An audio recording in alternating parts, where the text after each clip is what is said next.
remuneração? Bom, existe uma diferença aí entre as palavras, né? Salário e remuneração. O salário é a contraprestação ou vantagem paga em dinheiro ao empregado em decorrência do contrato de trabalho. Remuneração é algo um pouco mais amplo. É o total de ganhos recebidos pelo trabalhador. Vai além do dinheiro que é pago efetivamente pelo empregador. Vamos pensar um pouquinho nas origens disso. No ano 400 a.C., lá na Babilônia, no reinado de Nabucodonosor, os salários eram os incentivos na produção de tecidos. Então, aquilo que era pago, né, que era incentivo para produção de tecidos, são os primeiros registros de um salário. No século XVI, o salário era pago por peças produzidas em Veneza, conforme o trabalho. Então, quem produziam aí os remos eram remunerados conforme a produção. A remuneração mínima fixa, lá o Código de Hammurabi, dizia que se um homem alugar um trabalhador do campo, é justo que ele pague 8 gus de cereal por ano, como salário mínimo. Então, vocês veem mais uma referência histórica de uma remuneração por um trabalho. No final do século XIX, Frederick Taylor criou um sistema de tabelamento por peças, onde ele definia um tempo padrão para a produção e valores para a produção nesse tempo, para maior e para menor produção. Vocês estão vendo que ao longo da história isso foi se remodelando, a maneira como se pagava pelo serviço foi se remodelando. Os salários, as origens dos salários iam mudando. Em 1886, Henry Townley buscou um sistema de remuneração perfeito, criando um plano de participação nos ganhos, uma espécie de bônus ao trabalhador de acordo com o desempenho da unidade fabril. Acho que foi um dos primeiros indícios aí da participação. Seguindo aí o plano de Townley, Frederick Asley diminuiu o tempo da recompensa de 12 para 7 meses, buscando associar o esforço à recompensa. Então era medido aí, né, efetivamente o faturamento em 7 meses e essa recompensa era repassada aos trabalhadores. Em 1936, J. Scanlon criou um mecanismo que transferia parte dos lucros da empresa aos funcionários. Aí, mais efetivamente, um sinal da PLR que a gente conhece hoje, né? Da participação dos lucros. Os salários, porém, nem sempre foram remunerados, nem sempre foram moeda, como nós conhecemos. Ele já foi pago com abrigo, proteção ou com mercadorias, como o sal.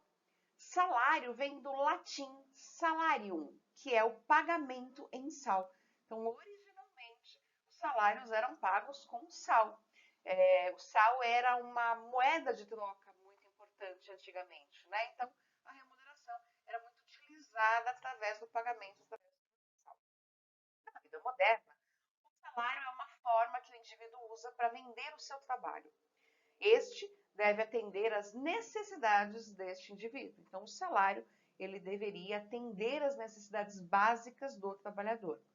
As necessidades são individuais, cada pessoa pode ter uma cesta de consumo que pode ser alta ou baixa. Nem todos têm o mesmo custo, né? Então isso muda bastante. Porém, o salário ele tem um peso grande nos custos das organizações e é por isso que as empresas tentam sempre mantê-los baixo, porque o salário ele tem um custo alto no faturamento total da empresa. Por isso que as empresas sempre estão buscando cada vez mais trazer esses valores mais baixos. Os salários eles podem ser determinados pelo tempo de serviço, pela produtividade, pelos lucros que aquele profissional gera para a empresa, pela avaliação dos cargos ou até pela lei da oferta e procura de emprego. Em alguns momentos, né, da economia, nós vemos que a oferta de empregos muda e os níveis salariais se alteram conforme essa oferta. Como alguns termos básicos, algumas definições básicas, né? Alguns termos para a gente poder prosseguir. Salário é o dinheiro básico recebido. Remuneração é o pacote todo, incluindo benefícios adicionais, carros, viagens, tudo aquilo que a empresa investe nesse profissional. Salário bruto é o valor declarado, é a base para todos os cálculos. O líquido é o valor recebido após os descontos que são realizados em folha. Então, temos dois tipos aí de salário. O salário Taylor estabelece a tarefa padrão, pagar bem a quem alcançar a cota e proporcional aos desvios. E o salário Roger, estabelecer uma tarefa diária e quando ela é feita, o trabalhador pode ir embora. Ele recebe por tarefa. Então, o Taylor tinha uma produção padrão e ele pagava muito bem ao quem alcançava essa cota, né? E o Roger, ele já trabalhava ali num pagamento exatamente pela tarefa. Fez a tarefa, recebeu e já pode ir embora. Salário fixo ou variável? O fixo é quando a sua determinação é estipulada de antemão e o variável é de acordo com o desempenho. O salário base é o fixo que foi estipulado. Os adicionais são horas extras, adicional de insalubridade, de periculosidade, de tempo de serviço e outros que nós já conhecemos. E aí, a definição desses salários, a administração desses salários, elas podem obedecer uma forma tradicional e uma forma estratégica. Vamos entender a diferença entre as duas. Quais os objetivos de uma administração tradicional de salários? Então, nessa administração mais tradicional, o objetivo é remunerar cada empregado de acordo com o valor do seu cargo para a empresa. Eu vou recompensá-lo adequadamente por seu desempenho e por sua dedicação. Eu tenho como objetivo, quando eu trabalho essa administração tradicional, atrair e reter os melhores candidatos para os cargos. Também tem como objetivo ampliar a flexibilidade da organização, dando-lhes os meios adequados à movimentação do pessoal. Ainda na administração tradicional, obter dos empregados a aceitação dos sistemas de remuneração que foi adotado, manter o equilíbrio entre os interesses financeiros da organização e sua política de relações com os empregados, inclusive em questões judiciais, se for o caso, e facilitar o processamento de folha e pagamento e o plano de recursos humanos. Isso foi a administração tradicional. Quando eu vou fazer uma opção por uma administração estratégica, o objetivo é reconhecer e recompensar a contribuição daquele profissional, estimulando comportamentos alinhados às necessidades da organização, focando em aspectos que agreguem valor ao meu negócio. Outro objetivo é servir como elemento de disseminação e reforço dos valores, objetivos e metas organizacionais. Nesse foco de administração estratégica, eu vou pensar muito mais na estratégia da empresa como um todo. Outro objetivo é possibilitar a manutenção e incremento da competência organizacional, por meio de estímulo e reconhecimento à capacitação e aprimoramento contínuos, alinhados às necessidades organizacionais. Nós sabemos que as necessidades de uma empresa, elas vão mudando, né? Elas vão crescendo, conforme a empresa cresce, ela tem novas necessidades dentro da organização. E essa administração salarial estratégica, ela vai buscar aprimorar continuamente a capacidade de seus profissionais. Ela vai estimular esses profissionais a buscarem essa capacitação contínua. Outro objetivo é interferir na capacidade de atração e retenção de talentos e facilitar o processo de inovação e aprimoramento contínuos da organização. Quando você pensa estrategicamente, você não quer um profissional que seja igual sempre. Ele sempre tem que estar se remodelando, se atualizando conforme as novas necessidades da empresa e do mercado. Outro objetivo é funcionar como elemento de sustentação do comprometimento profissional para a organização, a partir de um sistema de diferenciação salarial reconhecida como coerente e justa. Então, essa diferença salarial, essa forma de administrar estrategicamente, ela tem que ser reconhecida por toda a equipe como coerente e como justa. Olha as principais diferenças, né? Na tradicional, a base da minha remuneração é no cargo. Na administração estratégica, a base da minha remuneração é na pessoa. Eu valorizo mais a pessoa na estratégica e mais o cargo na tradicional. A evolução salarial.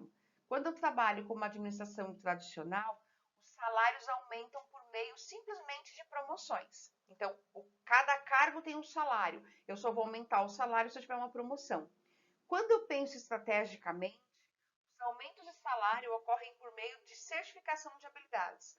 Então, às vezes, a mesma pessoa, no mesmo cargo, a partir do momento que ela desenvolve novas habilidades, ela busca nova capacitação, ela pode ter uma evolução salarial. Senioridade, né? Na administração tradicional, a carreira e os salários são ligados ao tempo de função. Quando eu penso estrategicamente, a carreira e os salários são ligados ao conhecimento e habilidades adquiridas.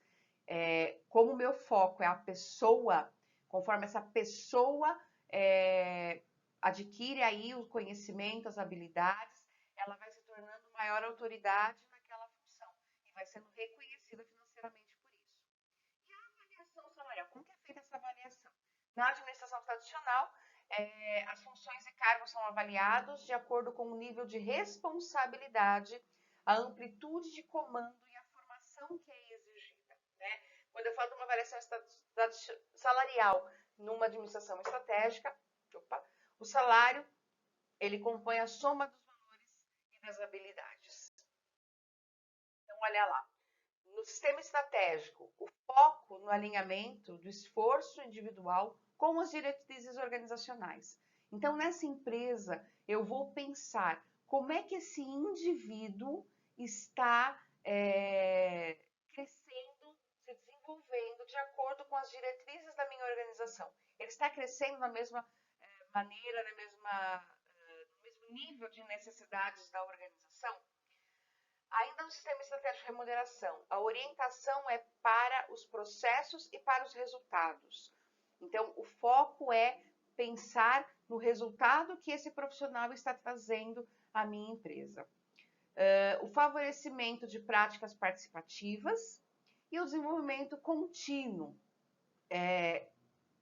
Quando a gente pensa nesse sistema estratégico da remuneração, volta muito o que nós já falamos em aula dos modelos, né? Eu tenho um modelo de gestão de pessoas muito mais estratégico, muito mais moderno, e eu tenho um modelo de administração muito mais tradicional. Então, vocês podem observar como a administração de salários, a administração da remuneração também acompanha a esses mesmos modelos. E esse tem um quadro, né? Quando você pensa na remuneração estratégica, você vai ter alternativas criativas, as remunerações são variáveis, então você vai ter prêmios, as remunerações por competências, por habilidades, remunerações funcionais, a gente vai ver na próxima aula aí o plano de cargos e salários. Existe muito a presença dos salários indiretos para poder trabalhar essa estratégia, desenvolver esse profissional. Eu tenho planos privados de aposentadoria, também é uma forma estratégica de eu remunerar. Posso trabalhar com participações acionárias também. Então, são várias ferramentas que eu tenho à minha disposição quando eu faço a opção por uma remuneração estratégica.